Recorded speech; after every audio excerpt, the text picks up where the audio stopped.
Hey y'all, Michael Lunsford here. I've been riding around Breaux Bridge a little bit today. Talked to some merchants downtown, and I have to tell you, what I've been hearing is not, person to person downtown, is not what I've been hearing from some people in social media who say all of Breaux Bridge supports this tax. It's absolutely not true. In fact, most of the people I talk to who are small business owners and who are just people like you and I say, well, golly, aren't we paying enough taxes? Why do they need more of our money?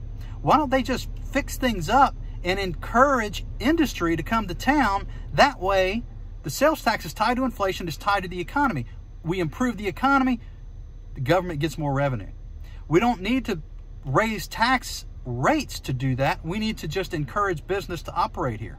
So that is the right way to grow the economy. Now, let me jump to something else here. I rode down Rees Street and I stopped, I got some gratons at the new Buddha and Cracklin place. I went to Goodwill and I went to Dollar Tree. Guess what? The tax there isn't 1%. The tax there isn't 2%. The tax there is 9%. So if this passes on Saturday, you're going to be paying 10 cents of every amount of business you transact in Breaux Bridge, at least in that area of town. 10% of your transaction goes to government.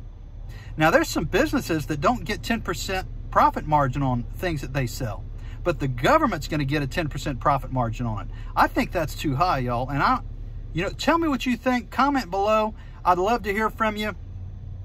Saturday's coming, November 16th. If you have an opinion about how this should go, you should definitely show up at the polls and vote. Don't forget, it's important, y'all.